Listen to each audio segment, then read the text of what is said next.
Okay, guys, I'm going to show you something that's not told anywhere on YouTube.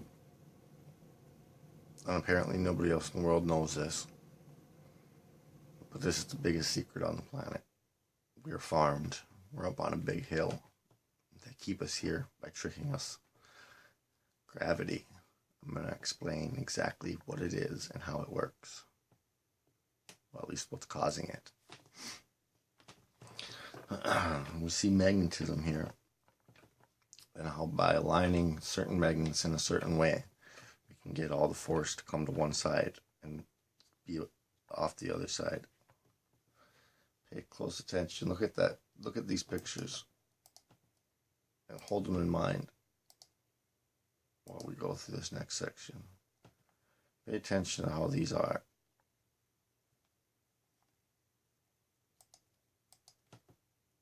This is 3 of them. Pi and the golden ratio.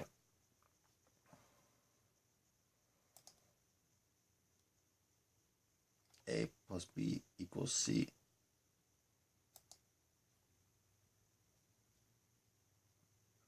And pattern persists.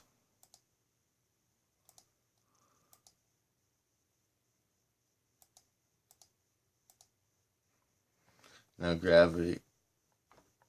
gravity's field is the whole spectrum, from the least to the most. And frequencies. So that means sound, light, and magnetism are all within the gravity field, hertz-wise. Again, pay close attention to how this pattern is. This is going to blow everybody's mind. And you can see from here how that field is just on one side. Not much on the bottom side. Not on the side that's not lined up.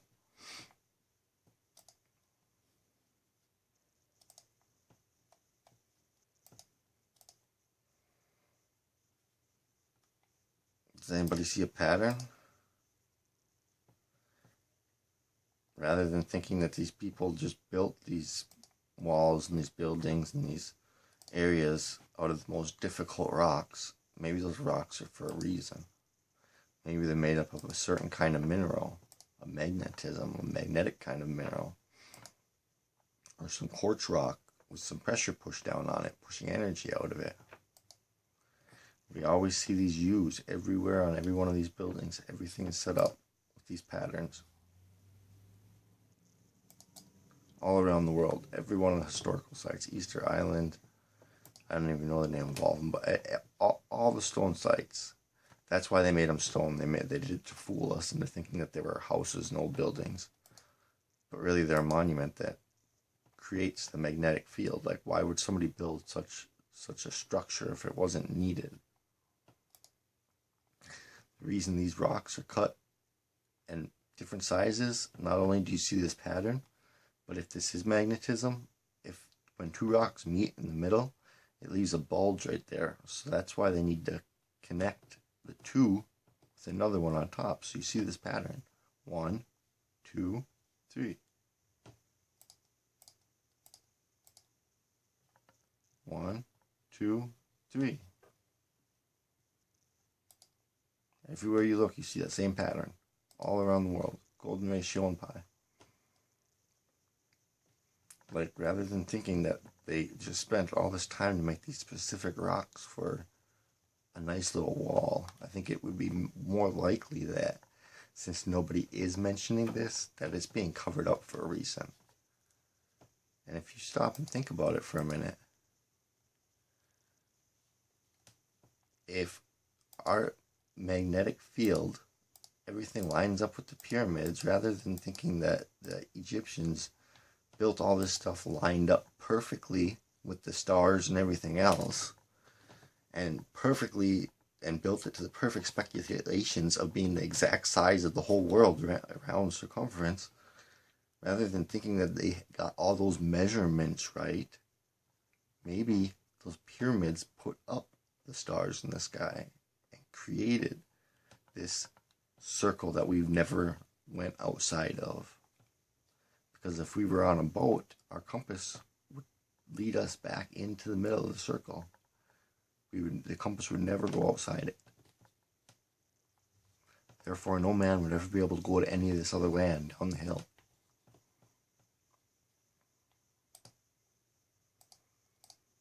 It's very clear that this is for a reason. And since they're all lined up with the Giza lines, from the Giza pyramids, all these other historical sites are all on a specific line following this golden ratio pi.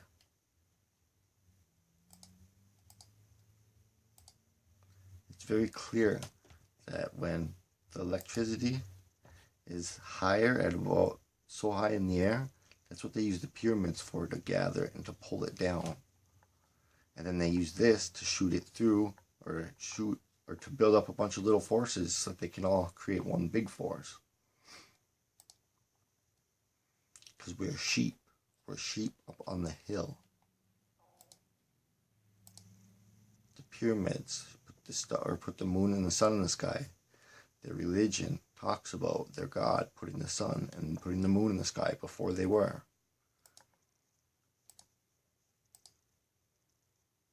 Again, why do we really think that people spent all this time making these bricks like this so nice and long to then just put a couple small ones on top and then to put some big ones? Like, seems like a lot of work for a little pattern. See, this is probably picking up the field that from 30 feet or 100 and whatever feet in the sky.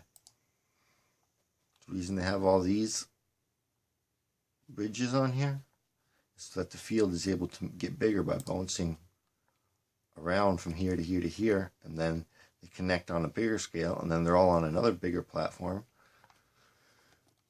And these sites have all been built over old sites that were used for the same thing. But we see this pattern everywhere, in every one of these walls, everywhere around the world.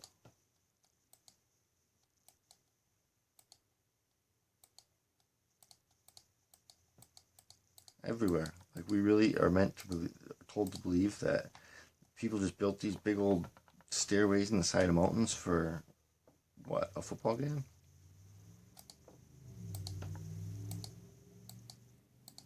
These rocks. How are they floating across the desert? Instead of saying nobody knows, maybe magnetism is doing it. It could seem like it could be a very more logical explanation. I don't know what the birds are all about, but these lines actually line up to the Giza pyramid, and they go directly to all those other sites. Maybe that's why nothing can grow there, is because there's some kind of field connecting it, or over the top of it, or underneath it. Seems a little more logical than we don't know, right?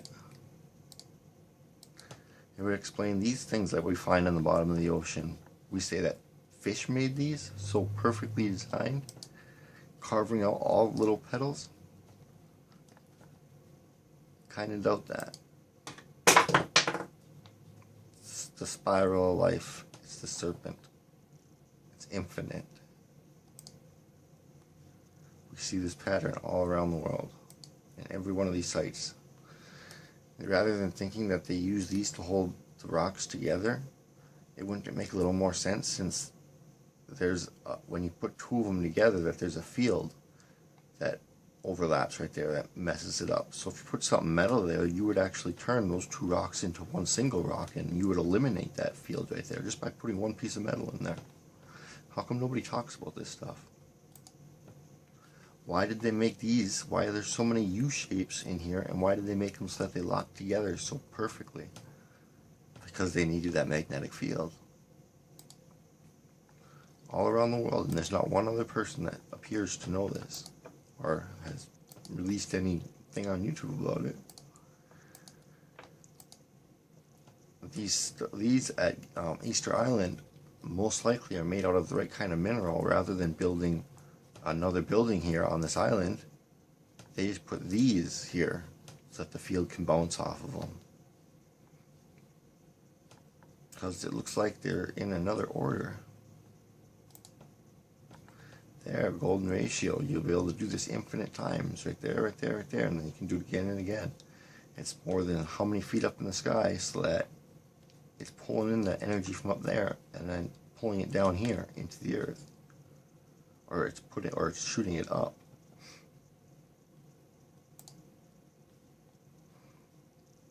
Stonehenge, it comes in here and bounces all around all these, puts up the field, and then they just connect one by one, making one huge one that we seem to think is a round world, a round sphere world.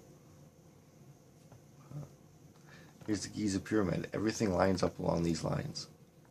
And then if you took that golden ratio and probably went around here in a spiral, you'd probably find even more. They all line up exactly. Rather than thinking all these places are exact with our measurements, maybe our measurements come from this, considering this comes from so far back that we don't even know when. And there's these kind of sites all around the world that the government claims up and doesn't let people go to, or with restrictions. Here's the Giza pyramid. Why would they make one wall out of little rocks like this and then another wall out of big stones like this? It wouldn't make any sense unless they needed it to be like the minerals or something. But if I ask you, how would you farm a bunch of human beings? We think we're intelligent, right? We would have to at least been told from day one everything wrong, or we're really not intelligent.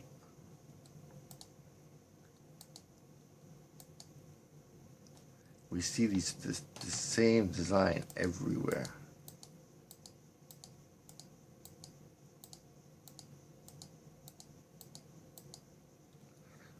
Three of them. That's 3 pies and golden ratios. Same exact pattern. Same pattern. Same pattern.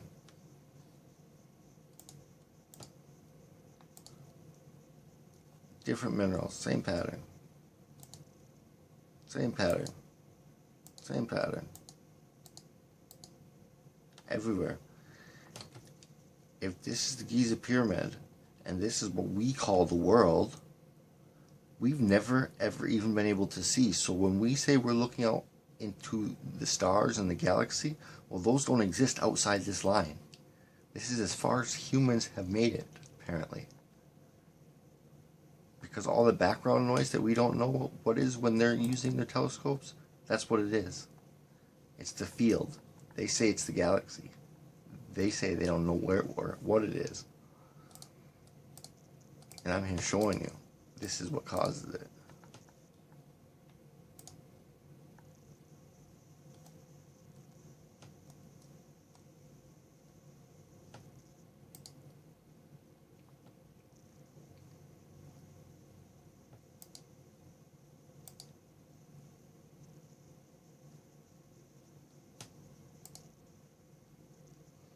That's supposed to be Saturn.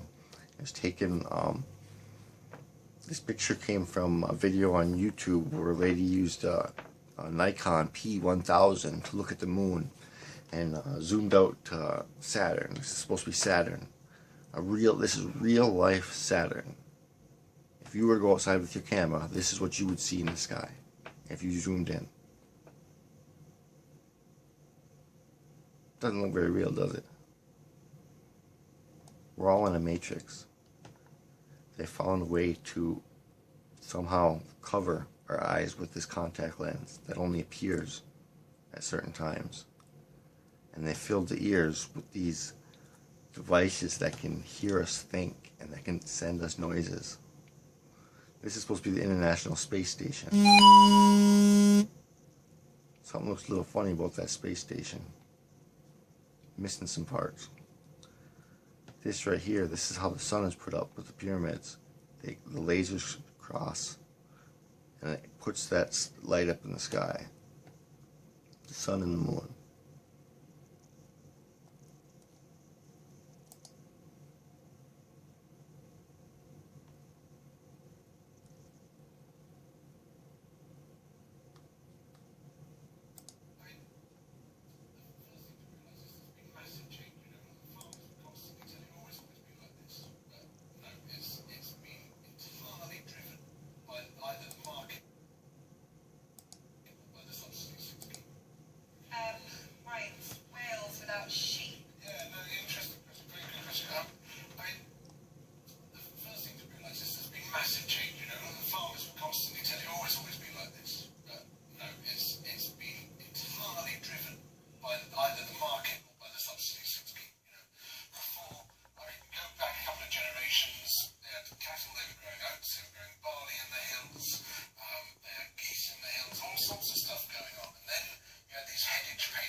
actually want to see the end of farm subsidies.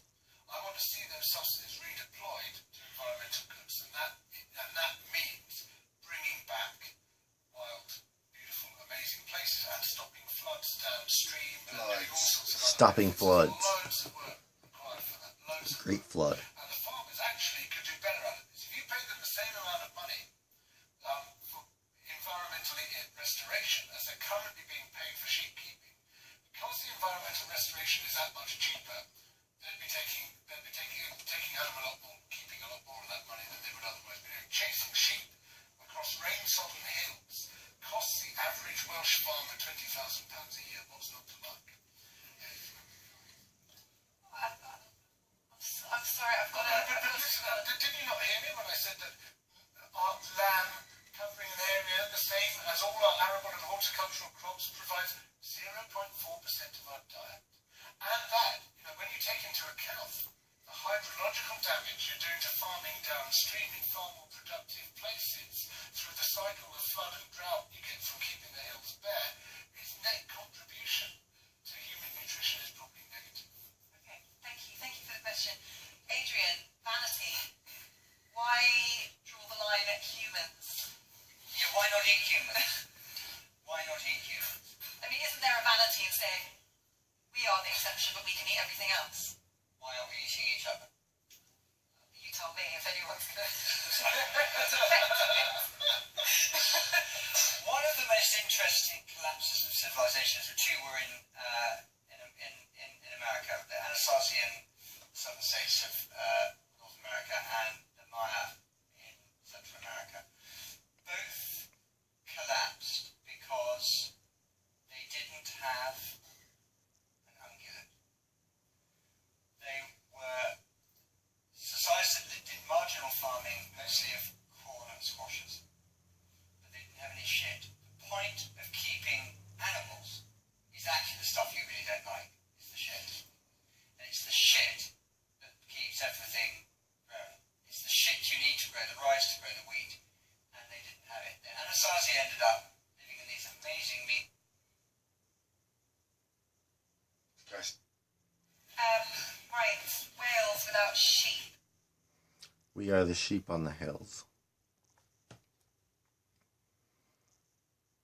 No joke about that.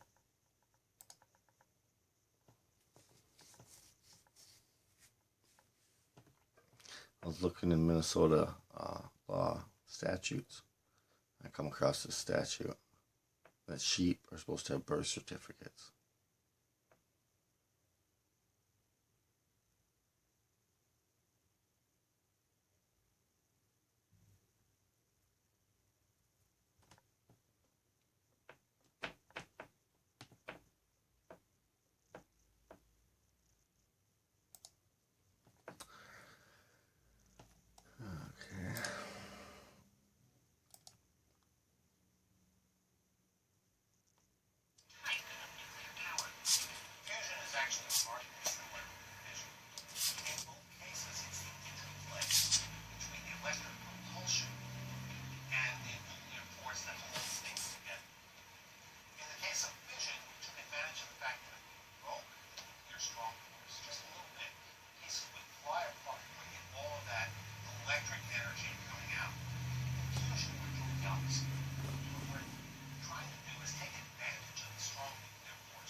Enough, they will actually touch. To do that, we have to heat them up.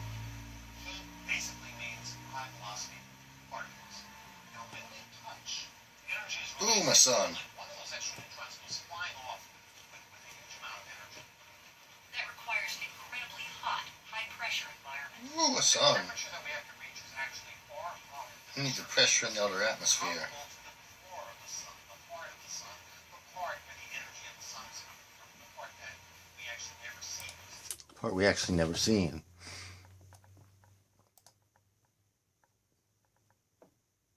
Right now, this is the target chamber where all that happens. We have all these lasers which creates all the energy. When we bring it all Lasers, like he's a pyramid. to a very small spot. This one's just updated. The size of a Tylenol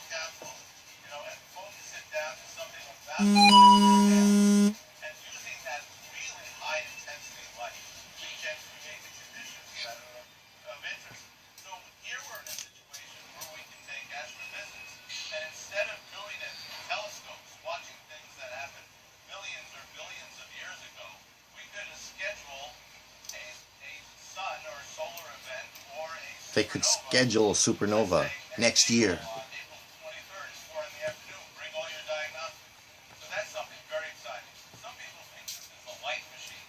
I think of it as a data machine. It's a scientific. It's a data machine, not a light machine. Quantum locking.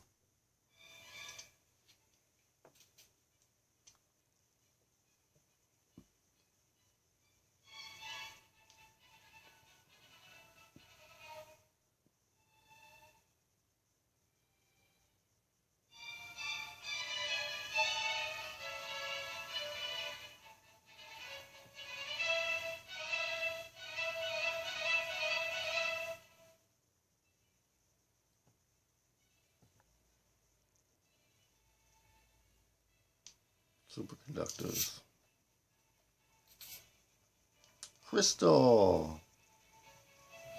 Apply a little bit of pressure to that. Bam, we have a locking field.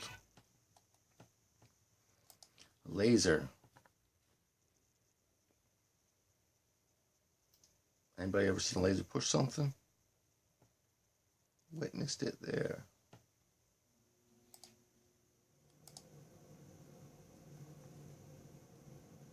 So just so everyone's clear, in case you've got some of a crazy idea, here's something stupid. In case you have a crazy idea for what to do with magnetic fields in the human brain, this study does not support that. No, does not support that. It only supports that the human brain can pick up on the physical stimulus of the Earth's magnetic field. Of the Earth's magnetic field. Which comes from the pyramids, which was put there by the Egyptians. It's just the basis for future research, because you can't have any behavior without some kind of something going on in your brain. Right? So just so everyone's clear. They knew that from the beginning. That's why they built it. Gravity is not a real force. It's man-made. It's put here.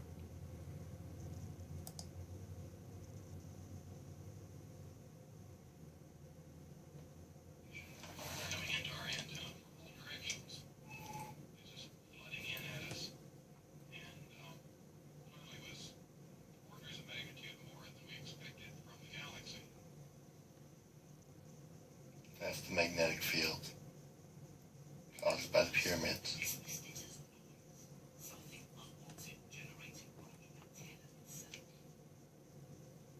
We had some suspicion because the antenna came into the cab and was a little bit warmer, and that was an attractive place for pigeons, at least a pair of pigeons, who like to stay there, especially in the winter. We didn't mind that because they flew away when we came, except that they coated the surface They're liars. with quite sticky material, which might not only absorb radio waves, but then emit radio waves, which would be hard for maybe all of our results.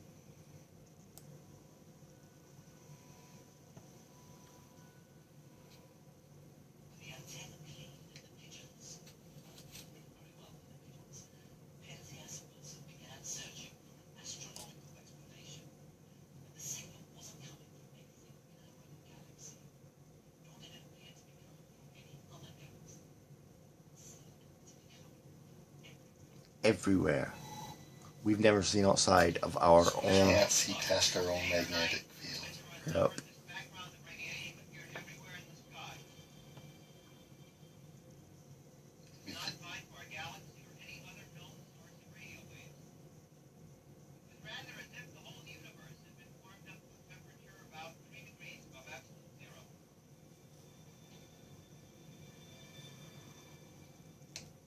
So we were left with the astonishing thought that this radiation was coming from somewhere really deep cosmic space, beyond any radio sources that any of us knew about or even read. Lies.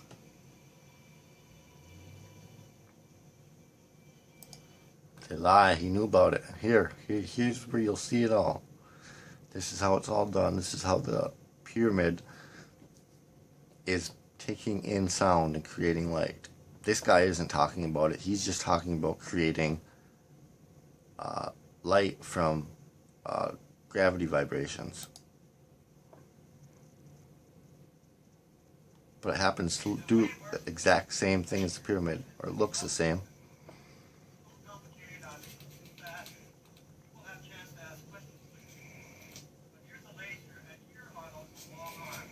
Look familiar?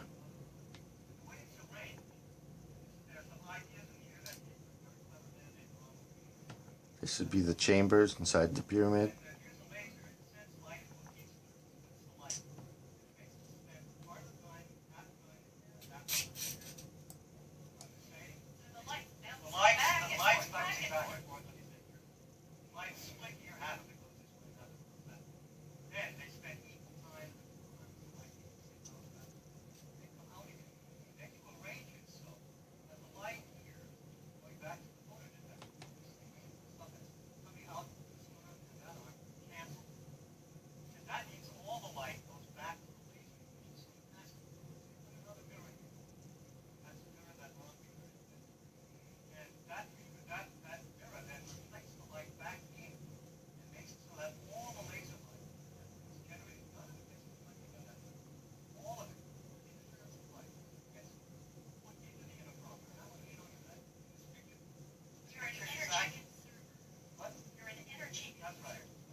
It's inside the pyramids.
So that's it.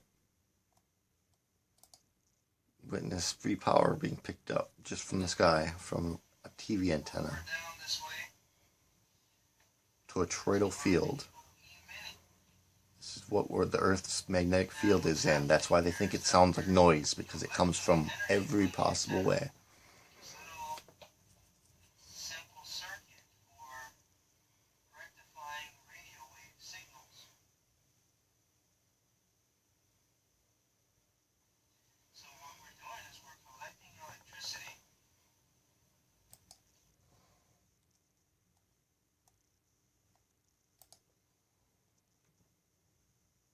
Base will describe the rotational speed of the Earth per second, which we can take even further. Since it's here on the northeastern corner that the scaling of the pyramid to the size of the Earth really appears. Aligns with the sun right here, all the way around the world. The paving stones on which it stands, but the maximum visible base, it's a 3D object. We stand at the corner, we can see two sides. Not only to describe the rotational speed of the Earth per second, and remember 1 meter pendulum clock connecting to the Egyptian royal cubit, pi over 6. Well, that same knowledge will extend. So if we multiply that maximum visible base by 86,400, we get the circumference of the Earth. This is much more elegant than the traditional way, which is to use 43,200 to get the half measures. Here we get the full scope of what's going on and the knowledge that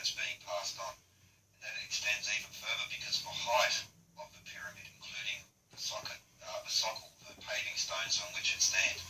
Multiply them by that same factor, which so much connects us to the meter, to the pendulum clock, and all the other connections. We get the polar diameter of the Earth, and this is a huge importance because the Earth is not a perfect sphere. It bulges at the centre and it's slightly flattened at the top. It's not a sphere at all. Key to geodesic measurements, Toroidal field. Earth-based measure systems, which the meter was originally It's round, as a and we're at the top of a mountain, so we can't call it flat. And this is upwards. This one across here, this is the sky. This is how high we can go. All around the pyramid, it's the exact distance as if the pyramid were projecting it. And the stars in the sky. Not just on a microscopic scale, but on a macro scale, as above, so below. It's not just It's very clear. These signs, these bags, these were used to pick up the poo. The poo. Because that's what we need for them to control us. Or for consciousness, one or the other.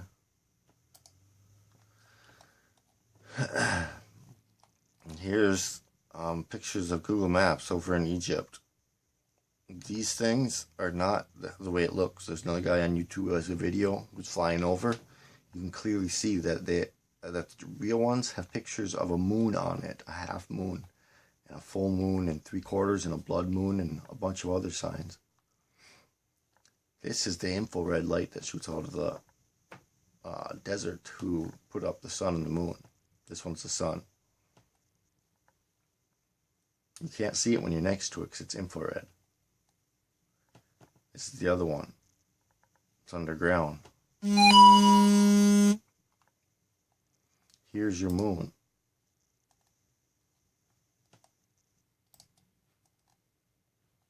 This is what gives it its look. It projects a light behind it of some kind, infrared.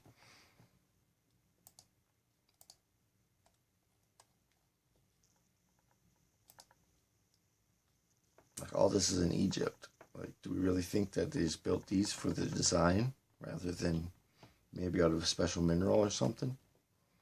Because that looks just like a circuit board. And Planet X is coming.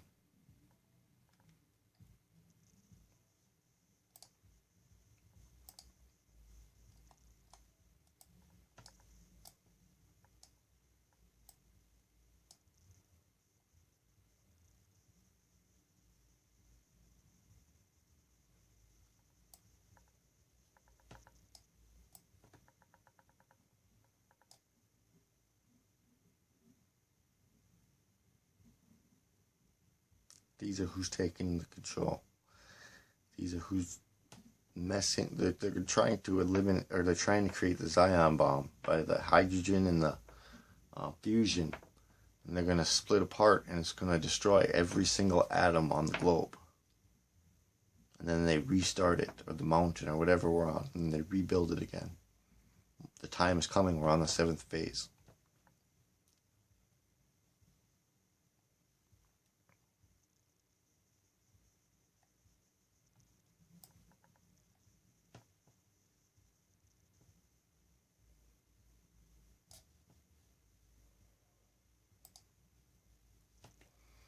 Now here's the Egyptian walls. Here's what gives us life. We did not come from monkeys. We did not come from some god. But in actuality, maybe we came from both. Maybe we were monkeys, and maybe the parasites were God. This is what gives us life. You see how these birds, these are the droppings that those bags people would follow around from these kind of birds, these kind of animals. The dung beetle. They all happen to be the same animals that carry a parasite that controls its host's mind. So, most likely, the zombie-looking people here are being fed these bugs right here. So my conclusion is that parasites have some kind of consciousness, some kind of global or open consciousness where they can communicate through the mind. They can think like we can, And that's what gives us our memory of past and future. Since everything is all at once. One lives in the past, we live in the present, the other lives in the future.